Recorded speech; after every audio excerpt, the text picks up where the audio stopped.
Hello everyone, how are you doing? This is MD Tech here with another quick tutorial. In today's tutorial, I'm going to show you guys how to resolve if you're getting a Get Even More Out of Windows notification on Windows 10.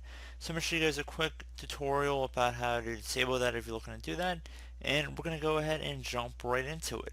So we're going to start by opening up the Start menu. Type in Settings. Best match to come back with Settings. Go ahead and left click on that.